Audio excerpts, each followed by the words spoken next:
Hello दोस्तों, और take with Amit channel पर आपका फिर से स्वागत है। मुझे आप सभी को एक और मजेदार टेक डिस्कशन के लिए यहां देखकर बहुत खुशी हो रही है। मुझे उम्मीद है कि आप सब बहुत अच्छे होंगे और आज कुछ नया सीखने के लिए तैयार होंगे।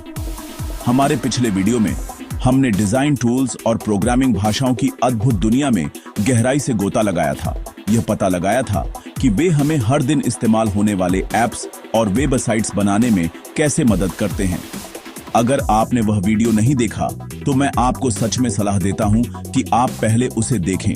यह आपको आज हम जिस बारे में बात करने जा रहे हैं उसके लिए एक बेहतरीन नींद भी देगा। आपको लिंक नीचे डिस्क्रिप्शन में मिल जाएगा। वह एक बहुत पॉपुलर वीडियो था और आपके कमेंट्स कमाल के थे। इससे पहले कि हम आज के टॉपिक पर कूदें, मेरी आप सभी से एक छोटी सी रिक्वेस्ट है। अगर आप यहाँ नए हैं या अगर आप कुछ समय से देख रहे हैं लेकिन अभी तक सब्सक्राइब नहीं किया है तो कृपया उस सब्सक्राइब बटन को दबाने के लिए एक पल निकालें।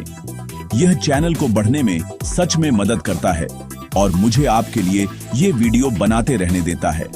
साथ ही अगर आपको हमारा कंटेंट पसंद आता है तो लाइक बटन दबाना न भूलें।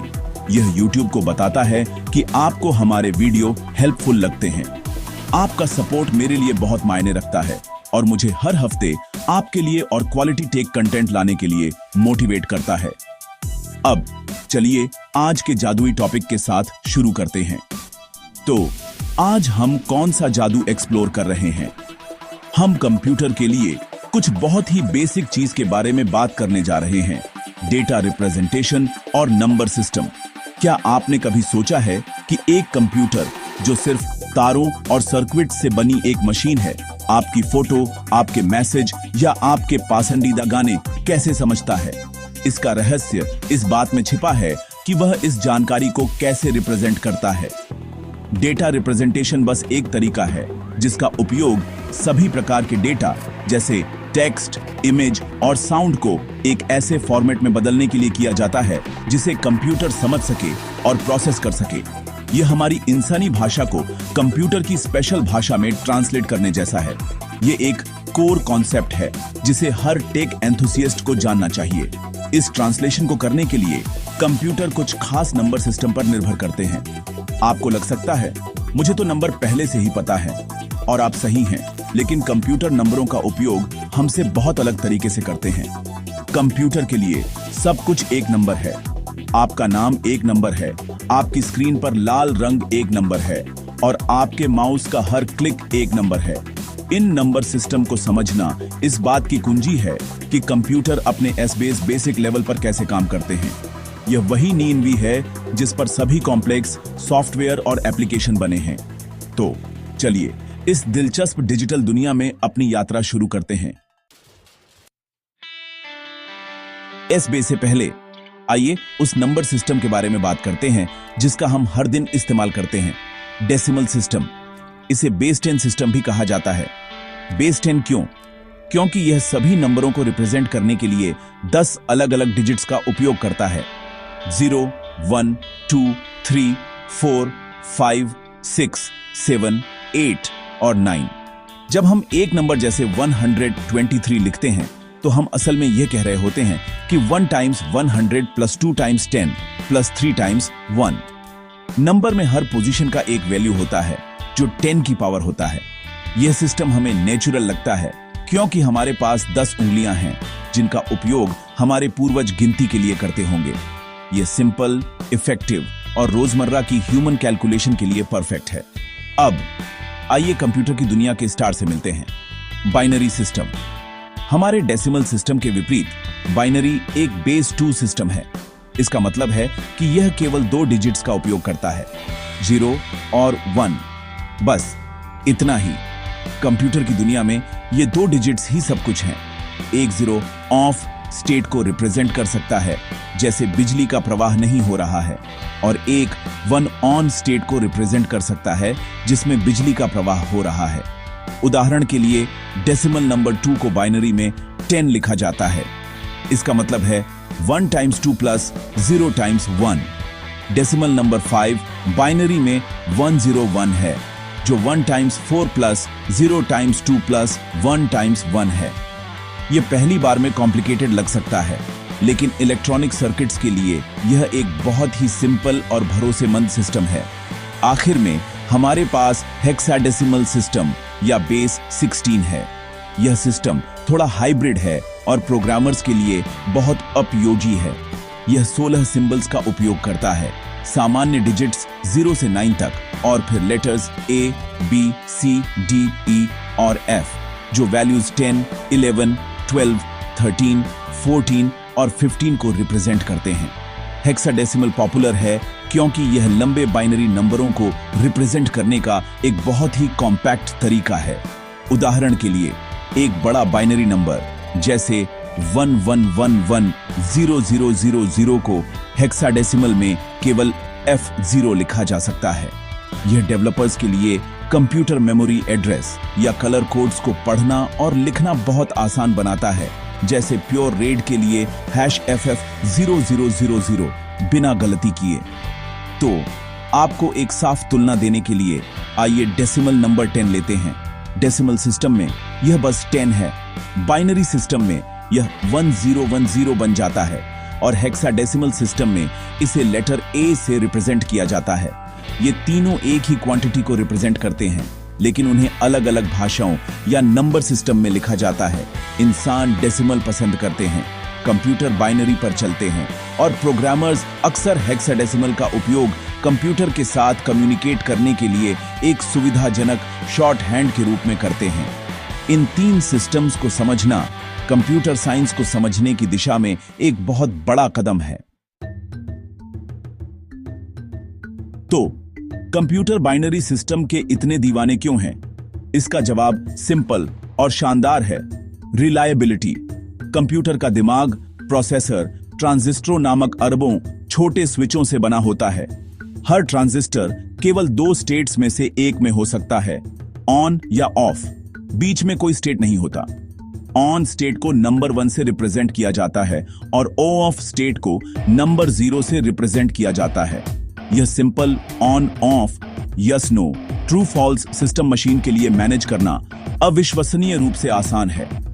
बेस 10 सिस्टम का उपयोग करने का मतलब होगा कि सर्किट को 10 अलग अलग वोल्टेज लेवल्स का सटीक पता लगाना होगा, जो कहीं अधिक कॉम्प्लेक्स और एरर प्रोन है। आप अपने कंप्यूटर पर जो कुछ भी स्टोर करते हैं वह इन 0 और 1 की लंबी स्ट्रिंग्स में बदल जाता है। आइए ए लेटर को एक उदाहरण के रूप में लेते हैं। जब आप अपने कीबोर्ड पर ए टाइप करते हैं तो कंप्यूटर लेटर को नहीं देखता। इसके बजाय यह एक स्पेसिफिक बाइनरी कोड देखता है जो कॉमन ASCII स्टैंडर्ड में 01000001 है। इसी तरह एक फोटो में हर पिक्सेल का एक बाइनरी कोड होता है जो उसके रंग और ब्राइटनेस को डिस्क्राइब करता है। एक गाना बस बाइनरी नंबरों की एक बहुत लंबी सीक्वेंस होती है जो स्पीकर को साउंड पैदा करने के लिए कैसे वाइब्रेट करना है यह बताती है। इस तरह आपका सारा कॉम्प्लेक्स डेटा कंप्यूटर के लिए S-बेस सरल पॉसिबल फॉर्मेट में टूट जाता है। इन इंडिविजुअल बाइनरी डिजिट्स 0 और 1 को बिट्स कहा जाता है। एक बिट कंप्यूटर में डेटा की S-बेस छोटी यूनिट है। अधिक कॉम्प्लेक्स जानकारी को रिप्रेजेंट करने के लिए बिट्स को एक साथ ग्रुप किया जाता है। 8 बिट्स के ग्रुप को बाइट कहा जाता है। एक बाइट के साथ आप 256 अलग अलग वैल्यूज को रिप्रेजेंट कर सकते हैं, सभी 0 से सभी 1 तक। यह आपके कीबोर्ड पर सभी लेटर्स, नंबरों और सिंबल्स को रिप्रेजेंट करने के लिए काफी है। जब आप फाइल साइज को किलोबाइट्स, मेगाबाइट्स या गीगाबाइट्स में मापते हुए देखते हैं तो आप यह देख रहे होते हैं कि उस फाइल को स्टोर करने के लिए कितने मिलियन या बिलियन बाइट्स की जरूरत है। कंप्यूटर का प्रोसेसर या CPU इन बाइनरी नंबरों का उपयोग करके अविश्वसनीय गति से कैलकुलेशन करने के लिए डिजाइन किया गया है। यह इन 0 और 1 की स्ट्रिंग्स को प्रति सेकंड लाखों बार जोड़, घटा, गुणा और तुलना कर सकता है। यह सभी कंप्यूटर प्रोसेसिंग का कोर है। जब आप कोई गेम खेलते हैं तो CPU लगातार बाइनरी मैथ का उपयोग करके सभी ऑब्जेक्ट्स की नई पोजीशन की कैलकुलेशन कर रहा होता है। जब आप कोई वीडियो एडिट करते हैं तो यह हर पिक्सेल के लिए उन सभी बाइनरी कोड्स को रीप्रोसेस कर रहा होता है। यह एक सिंपल भाषा है, लेकिन जब इसे प्रति सेकंड अरबों ऑपरेशंस की गति से बोला जाता है तो यह हमारी पूरी डिजिटल दुनिया को चलाने के लिए पर्याप्त शक्तिशाली हो जाती है। आपको लग रहा होगा यह तो इंटरेस्टिंग है अमित, लेकिन मुझे यह जानने की क्या जरूरत है? अगर आप सिर्फ एक कैजुअल कंप्यूटर यूजर हैं तो आपको शायद हर दिन बाइनरी के बारे में सोचने की जरूरत नहीं है। हालांकि अगर आपको टेक्नोलॉजी में करियर में कोई दिलचस्पी है तो नंबर सिस्टम को समझना सिर्फ हेल्पफुल नहीं, यह जरूरी है।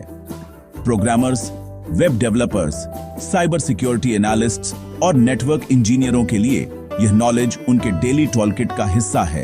यह उन्हें यह समझने में मदद करता है कि डेटा मेमोरी में कैसे स्टोर होता है, जानकारी नेटवर्क पर कैसे भेजी जाती है और अपने कोड को बेहतर परफॉर्मेंस के लिए कैसे ऑप्टिमाइज करें।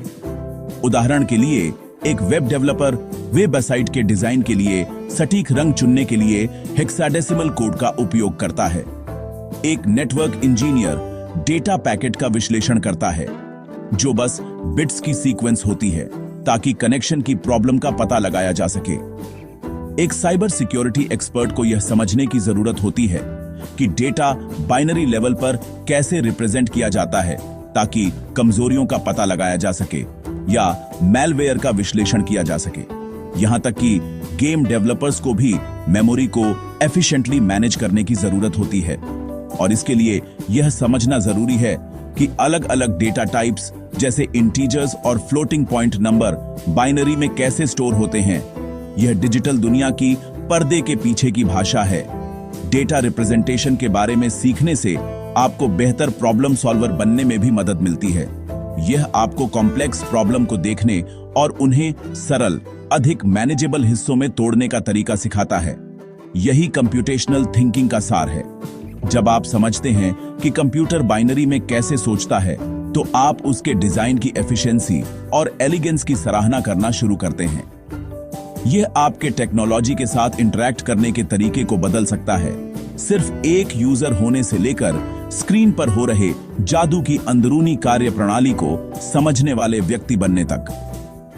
यह नॉलेज आपको टेक फील्ड में निर्माण करने, बनाने और इनोवेट करने की शक्ति देती है। तो आज हमने जो कुछ भी सीखा है उसे जल्दी से समराइज करने के लिए हमने पाया कि डेटा रिप्रेजेंटेशन वह तरीका है जिससे हम इंसानी जानकारी को कंप्यूटर समझ सकने वाली भाषा में ट्रांसलेट करते हैं। हमने 3 मुख्य नंबर सिस्टम को एक्सप्लोर किया। डेसिमल इंसानों के लिए बेस 10, बाइनरी कंप्यूटर के लिए बेस 2 और हेक्साडेसिमल प्रोग्रामर्स के लिए बेस 16। हमने देखा कि कंप्यूटर डेटा के हर टुकड़े को स्टोर और प्रोसेस करने के लिए बाइनरी के सिंपल ऑन ऑफ लॉजिक का उपयोग कैसे करते हैं। और आखिर में हमने इस बात पर चर्चा की कि टेक्नोलॉजी में करियर बनाने की कोशिश करने वाले किसी भी व्यक्ति के लिए यह नॉलेज एक सुपर पावर क्यों है। आज मेरे साथ जुड़ने के लिए धन्यवाद। जिज्ञासु बने रहें, सीखते रहें और मैं आपको अगले वीडियो में एक और मजेदार टेक टॉपिक के साथ मिलूंगा।